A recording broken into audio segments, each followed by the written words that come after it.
este tiempo y yo quiero que usted abra su Biblia en Mateo 24. Ya saben que a mí me gusta la Biblia física. Si usted tiene su Biblia física, pues ahí siempre tiene una ventaja. En Mateo 24, 6 dice la palabra del Señor: ustedes oirán en algunos países habrán guerra y que otros países están a punto de pelearse, pero no se asusten, estas cosas pasarán, pero todavía no será el final del mundo.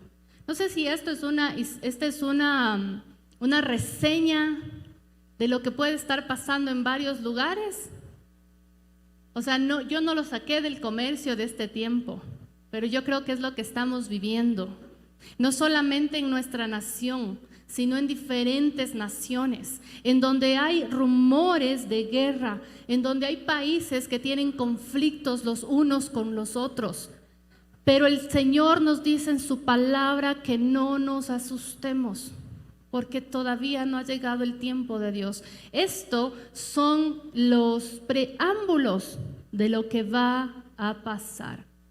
Jesús nos dice que habrá pelea entre una nación y otra nación, en un reino contra otro reino, como pestes, hambres, terremotos y muchas otras cosas más que usted puede leer después en su casa en todo Mateo 24. En el Antiguo Testamento, Dios a menudo usaba desastres naturales y guerras para juzgar a las naciones que desobedecían. Por ejemplo, las plagas de Egipto, la caída de Jerusalén. Todos estos eventos concretos eran para demostrar la autoridad y la justicia de Dios. Y en el Nuevo Testamento también podemos encontrar que hay estas noticias de guerra, pero la importancia de esto que vemos en el Nuevo Testamento es para que su pueblo se prepare, para que su pueblo no se ponga con temor ni angustia, sino para que se prepare. Si nosotros leemos esto, es algo que está pasando en la actualidad. Son eventos significativos.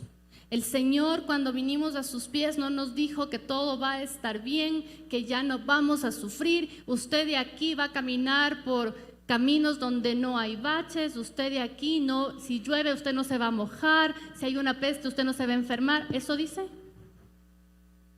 Eso no dice el Señor. El Señor dice que aquí en esta tierra tendremos aflicción, pero que Él va a estar con nosotros, pero que Él no nos dejará, pero que Él nos sostendrá, pero que Él será nuestro sustento, nuestra ayuda. Entonces nosotros no debemos tener temor. Cuando hay una guerra, cuando hay un conflicto, lo primero que el enemigo hace es cortar la comunicación. Cortar la comunicación. Yo quiero que ustedes vean una película, en una de estas que hay, no que sean adictos a eso, no, eso está mal. Solo esta película, porque hay una enseñanza profunda en esa película. Ya les voy a decir cuál es cuando ya no estemos en vivo, pero en esta película hablan sobre la guerra y las estrategias de guerra que existen. Entonces, aparentemente hay una guerra que nos deja sin comunicación a nivel de satélites. Entonces empiezan a caer los aviones, empiezan a chocarse los barcos, empieza a caerse todo lo que actualmente vemos y conocemos. Y al final de esta película habla de la estrategia de guerra, y eso es lo que el enemigo hace, porque el enemigo lo que hace es primero quitar la comunicación. ¿Qué es lo primero que usted hace cuando se enoja con su pareja, con su hijo, con cualquiera? No te hablo. Y las mujeres, mejor, no te hablo. Y los hombres dicen, qué bueno, porque cuando todo está bien para ellos no hay que hablar. Pero cuando una mujer no habla, todo está mal. Entonces, la ley del hielo, corte la comunicación. Esa cortada de comunicación, ¿qué implica? Que usted va a empezar a pensar lo que quiera. ¿Por qué estar enojado? Es que, y empieza su imaginación, ¿no? Y normalmente la imaginación, cuando estamos en el mundo y en nuestras emociones y en nuestra carnalidad, no son las mejores. No es que nos imaginamos qué bueno que está, tal vez está reflexionando. No, a este no le importa. Eso es lo que pensamos. Entonces, primera estrategia, se corta la comunicación. Segunda estrategia, empiezan a pelearse los unos con los otros. Y el enemigo no ha hecho nada, usted ya se está peleando. Solita decidió pelearse, solito decidió pelearse. Y así nos va matando y nos va alejando. Entonces, cuando nosotros vivimos tiempos de guerra y escuchamos estas cosas, entra en nuestra vida temor. Pero el Señor nos manda a que esto sea una advertencia. ¿Para qué? Para que nosotros nos preparemos para la guerra que vamos a vivir. Y estamos en guerra todo el tiempo, internamente, solo que ahora ya la vemos externamente. Pero ahora yo le digo, ¿cómo usted se prepara para la guerra? ¿Qué necesitaban los en el Antiguo Testamento o en la antigüedad para la guerra? Porque la guerra antes era cuerpo a cuerpo, la armadura. Pero ahora dígame usted, ¿cómo yo le pongo o cómo Dios nos pone una armadura si nosotros estamos heridos? ¿Usted cree que yo me puedo poner una coraza, la coraza de justicia, ponerme y tengo aquí una herida, tengo aquí en el corazón que me está sangrando? ¿Qué va a pasar? Me voy a morir. Entonces, el primer paso para prepararnos es estar sanos, es tener sanidad. Y ahora yo le quiero hacer unas preguntas para que usted vaya analizándose. Ninguna de estas preguntas, bajo ninguna circunstancia, tienen el propósito de generar una condenación. Tienen el propósito de que usted abra sus ojos y mire lo que a lo mejor no está viendo hasta ahora. Ustedes pueden ver lo que está atrás mío, pueden leer lo que está atrás mío, pero yo no. Yo necesito ampliar mi mirada, necesito mirar o retroceder o mirar al frente para saber. Entonces nosotros necesitamos cambiar nuestra mirada y vamos a ver. Todos los que tengan por ahí con qué anotar, vaya a hacerse estas preguntas y después igual las puede seguir pensando. Primero, ¿qué es lo que nosotros tenemos que ver? Son nuestras creencias fundamentales. Y nuestras creencias como hijos de Dios deben venir de la palabra de Dios. ¿Usted qué está creyendo? ¿Usted está creyendo en lo que dice el mundo o está creyendo en la palabra del Señor? ¿Cuáles son sus creencias? Las creencias van a venir detalladas o van a venir conjuntamente con la relación personal que usted tiene con el Señor. ¿Cómo el Señor le va a hablar si el lenguaje de Dios, si la forma en la que Él nos habla es a través de su palabra? Y usted nunca coge la Biblia. Usted nunca lee un versículo, nunca escucha una prédica. ¿Cómo el Señor le habla? Necesitamos empezar a tener ese tiempo con el Señor. ¿Qué es lo que estoy creyendo? Lo que usted cree va a cambiar la perspectiva de vida que usted tenga. Usted tiene que creer lo bueno. Miren que cuando empezó este tema y cuando pasó todo lo que pasó en esta semana, muchas personas se pusieron. Yo tengo una persona que amo mucho, que es mi mami, y ella lo primero que dijo es, ya me voy a la casa corriendo ahorita, desesperada. Y yo, mami, ¿qué vas a ir a hacer a la casa? O sea, la desesperación que tú puedas tener frente a una situación como esta, ¿en qué va a cambiar la situación? La situación no va a cambiar. Lo que sí va a cambiar es tu ambiente. Lo que sí va a cambiar es tu salud. Lo que sí va a cambiar es lo que están viendo los otros en ti.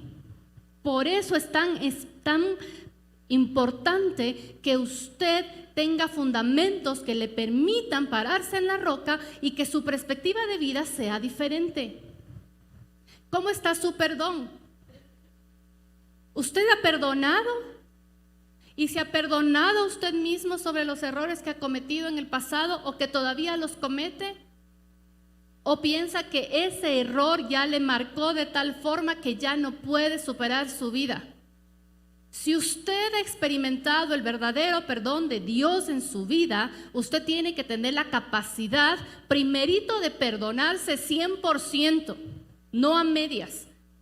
Y a veces pensamos que nos hemos perdonado, pero todavía nuestras actitudes y nuestros pensamientos nos dicen que no nos hemos perdonado. Porque usted dice, sí, yo ya me perdoné, pero al ratito que hago algo, ¿qué dice mi boca? Ay, qué tonta. ¿Sí ves? ¿Que estás otra vez deprimida? ¿Sí ves? Para eso vas a la iglesia, porque hasta uno mismo se dice esas cosas, cuando no se lo dice también al otro.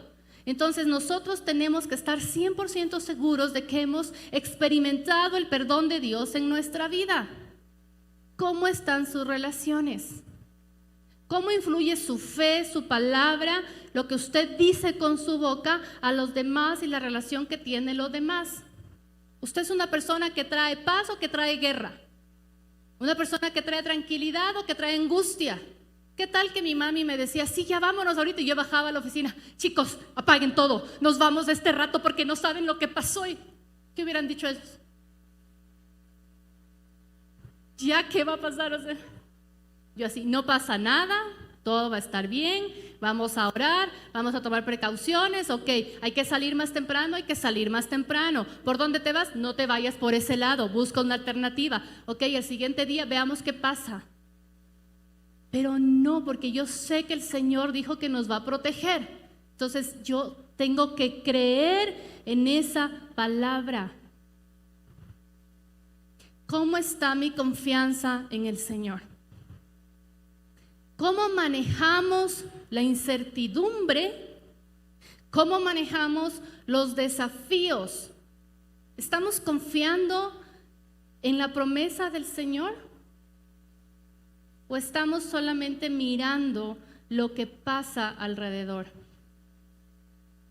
¿Qué es lo que estamos haciendo? ¿Dónde está mi confianza?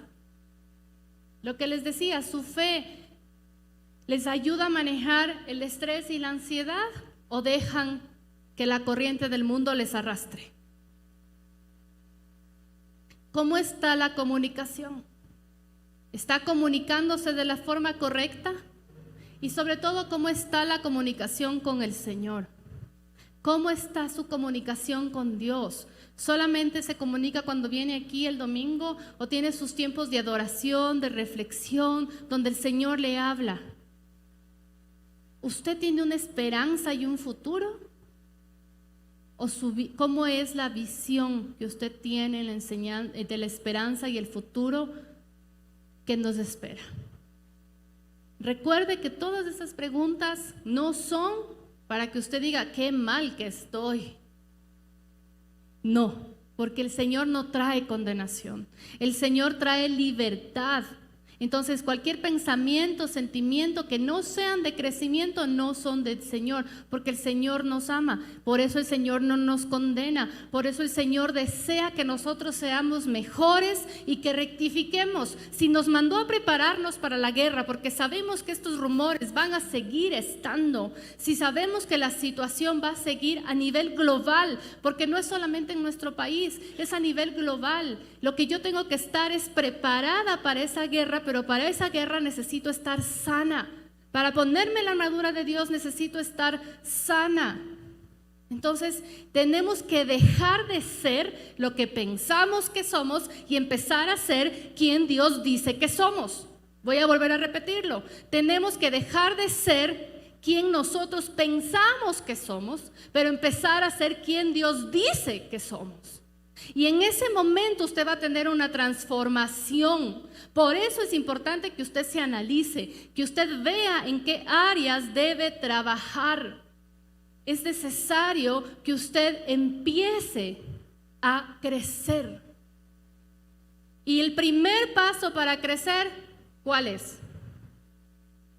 Ustedes han visto nuestra pequeña plantita que tenemos y que dice es tiempo de crecer. Y es apenas así la tierrita y apenas unas hojitas. ¿Qué es lo que necesitamos para crecer?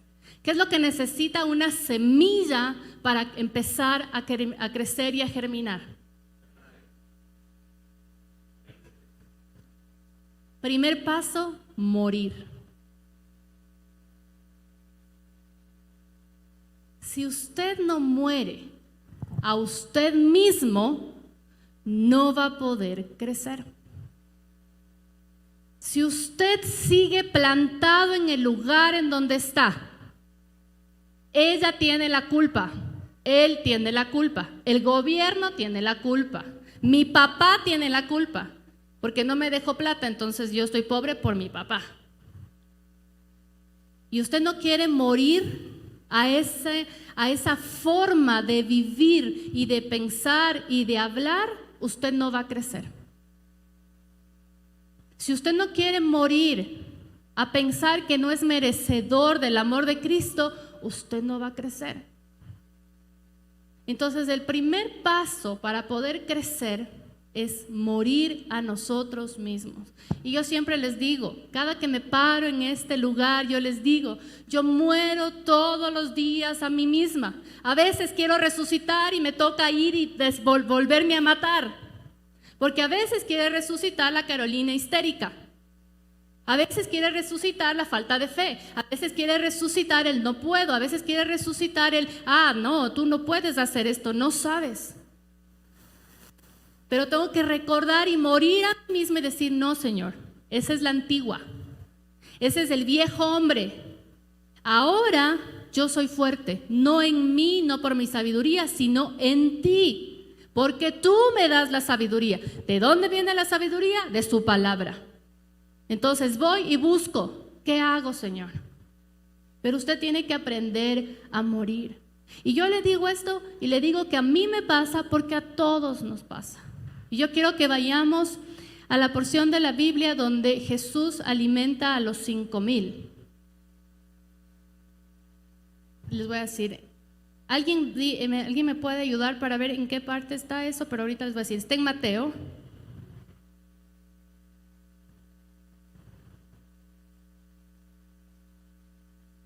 Y me encanta esta historia, esta porción de la Biblia, porque nosotros aquí tenemos varias enseñanzas. Está en Mateo 14 del 13 a 21.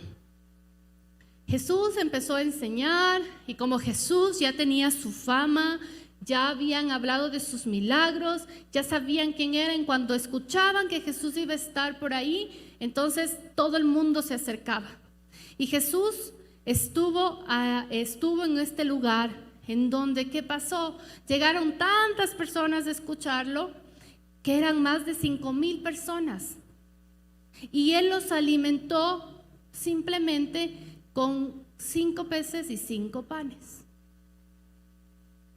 ¿Cómo el Señor hizo ese gran milagro? Porque es el Señor.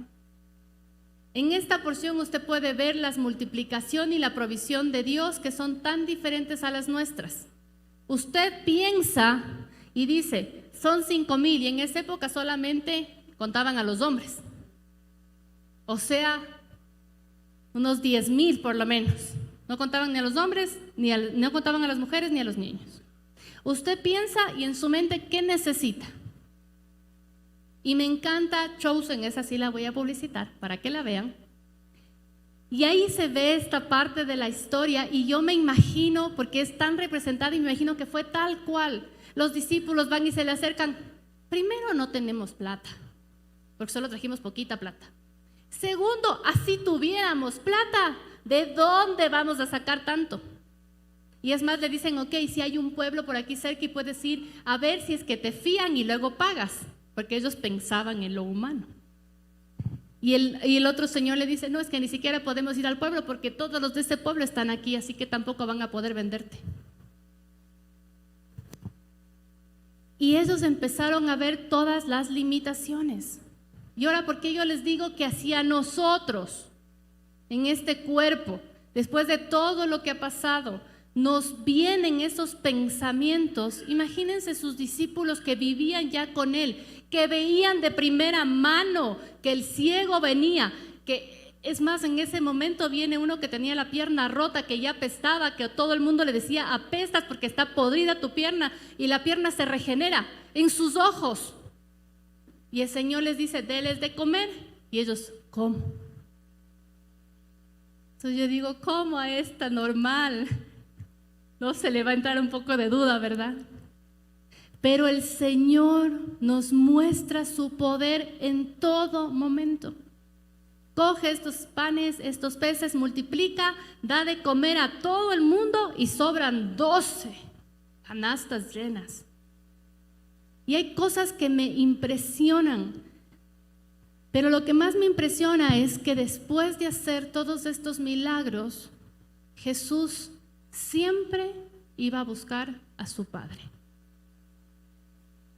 Jesús siempre iba a orar y a recargarse en el lugar correcto.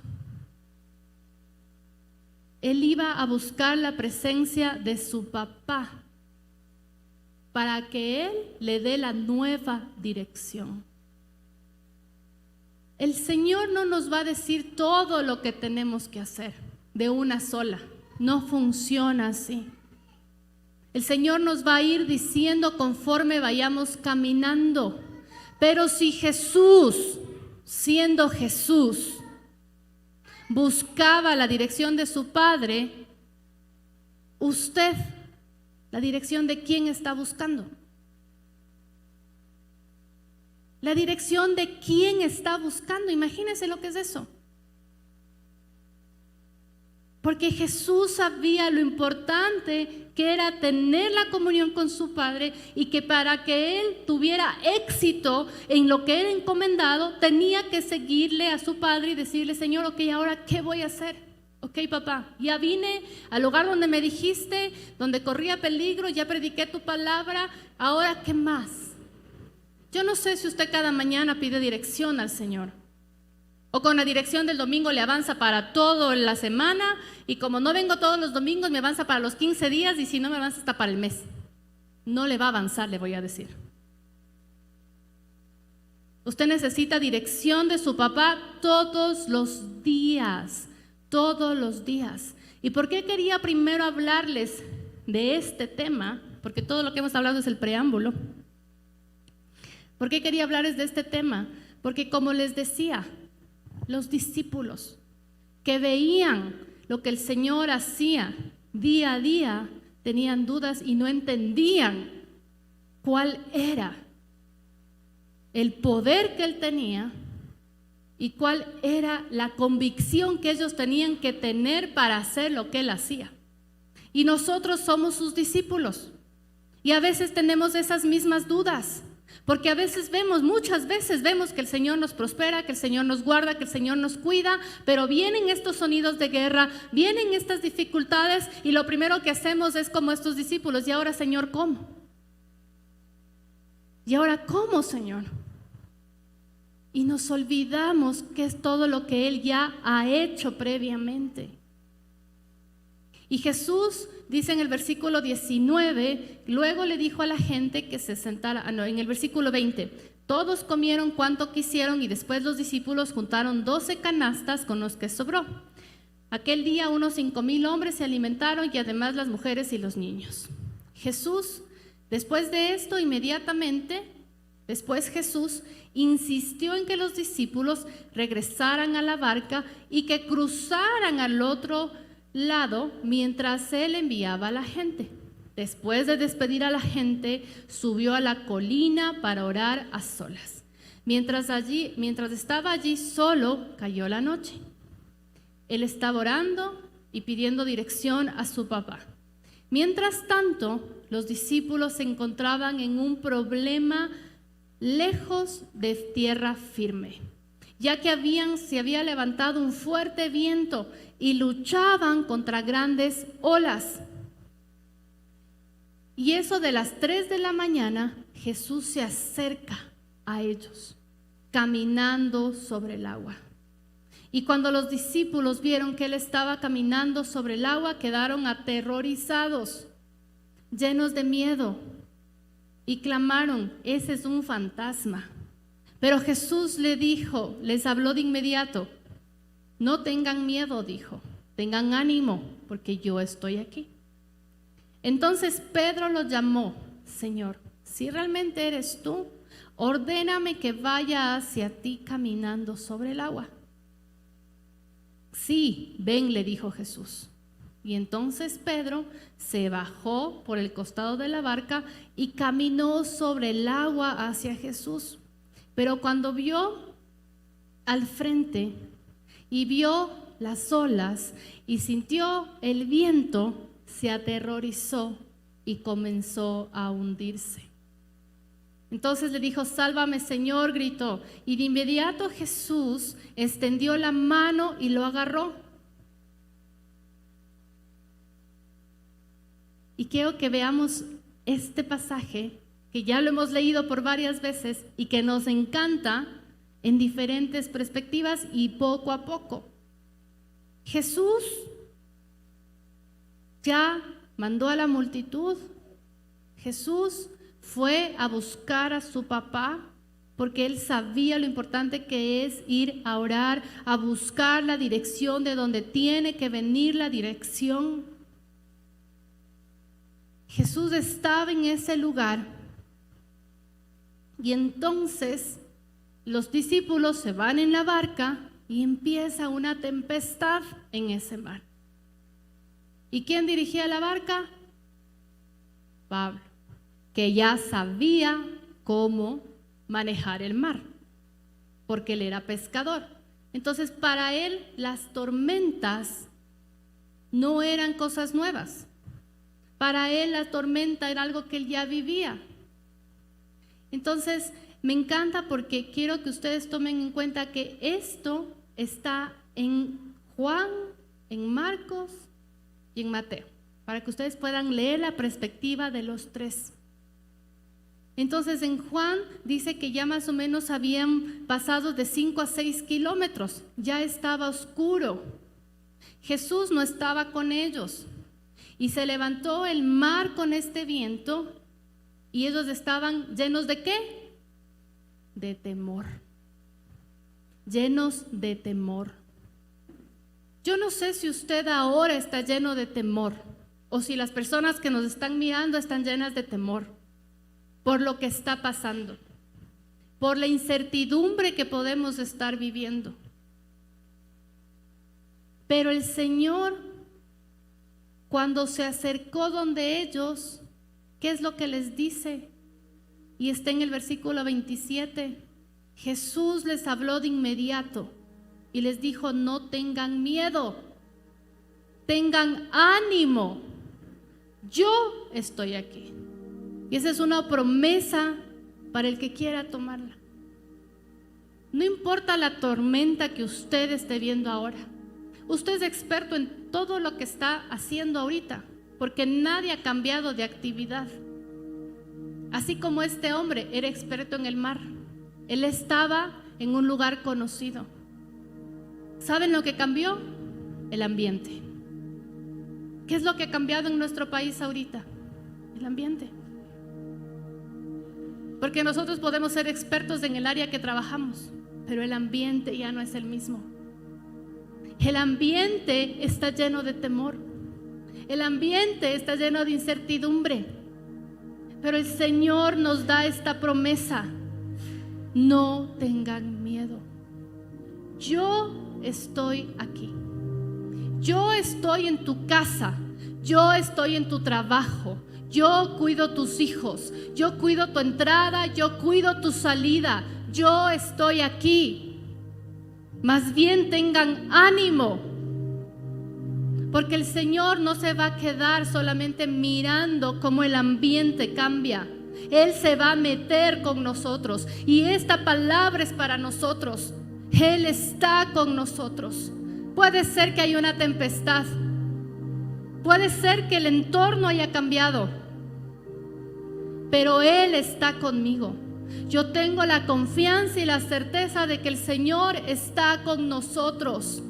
Cuando usted ya no tenga fuerza, cuando usted ya esté cansado, porque los discípulos habían pasado ya por mucho tiempo, estaban en la mitad del mar, cansados porque habían remado bastante, con miedo porque el agua ya les estaba entrando a la barca y encima la tempestad estaba fuerte. Cuando usted esté así, cansado, cuando usted sienta que sus manos ya no tienen fuerza, usted tiene que recordar que el Señor está mirando, que el Señor tiene el control. Y el Señor le dice: estoy aquí. Yo estoy aquí contigo. Tú eres mi discípulo. Tú eres mi hijo. Yo no te voy a dejar. Yo no te voy a dejar solo. Pedro hizo algo que nadie más ha hecho. Pedro caminó sobre el agua. Y no importa si se ahogó, porque caminó. Y no importa lo que vaya a pasar, usted tiene al mismo Jesús que está en esta palabra. Usted tiene al mismo Padre al que Jesús iba a ver y a buscar dirección. Porque ellos no han cambiado. Ellos son eternos. Su protección, su favor y su provisión no ha cambiado. El entorno puede cambiar. El entorno puede cambiar. Pero Él está con sus discípulos. Él está con su pueblo.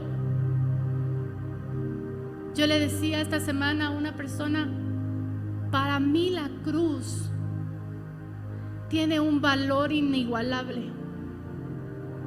Porque si Jesús no hubiera hecho lo que hizo, yo no tuviera acceso a eso. Porque en el Antiguo Testamento había solo un pueblo escogido. Pero Él vino y abrió esa puerta. Y Él no solamente quiere que usted se quede con la salvación, que es el paso 1, el principio de su amor. Él quiere que usted viva en paz, que viva en sanidad completa, que viva confiado, que no viva con temor. Pedro tenía temor, igual que los otros. Pedro estaba en la misma situación de todos. No dice que él tuviera un chaleco para no ahogarse. Pedro estaba igual que todos. Pero Pedro caminó a pesar del ambiente. Y yo sé que aquí hay muchos Pedros. Pedro era un hombre impulsivo, un hombre apasionado por el Señor, un hombre que buscaba siempre que todo estuviera en orden para que el Señor tuviera paz. Por eso Pedro hizo tantas cosas. Y yo sé que aquí hay muchos Pedros que a lo mejor no son impulsivos, arriesgados sí, pero yo sé que aman al Señor con pasión. Y esta palabra es para ti.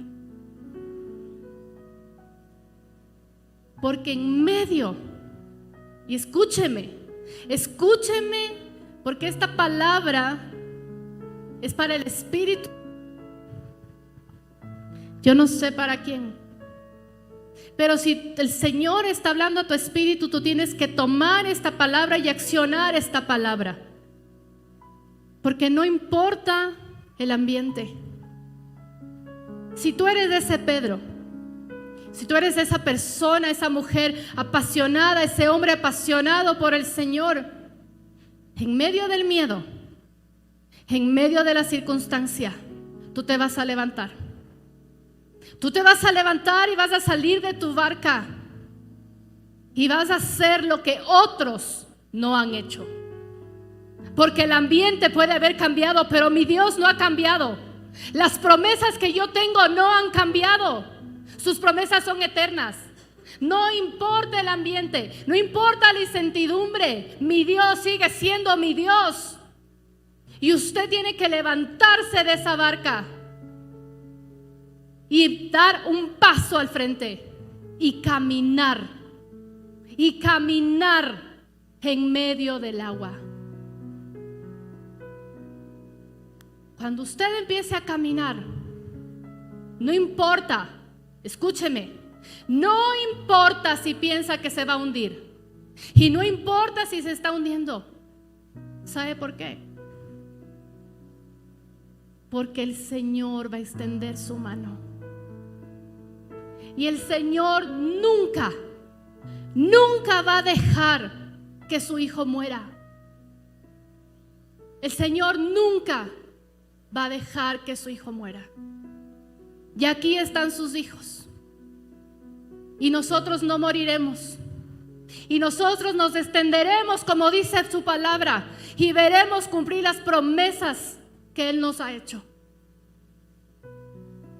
Pero está en mí y está en usted que se levante de su barca, que se levante de su barca y empiece a caminar en medio de la circunstancia. Gracias por conectarte a la transmisión de la Iglesia Crecer. Y no te conformes con eso. Únete a un grupo de amistad en línea y conéctate desde cualquier parte del mundo. Suscríbete a nuestro canal para que no te pierdas ninguna de nuestras transmisiones. Y puedes visitarnos también en nuestras reuniones en vivo todos los domingos. Tú puedes apoyar nuestro ministerio. Da clic en el botón Dar ahora y puedes unirte a nosotros para llevar la palabra de Dios y que más personas puedan encontrarse con Jesucristo en todo el mundo.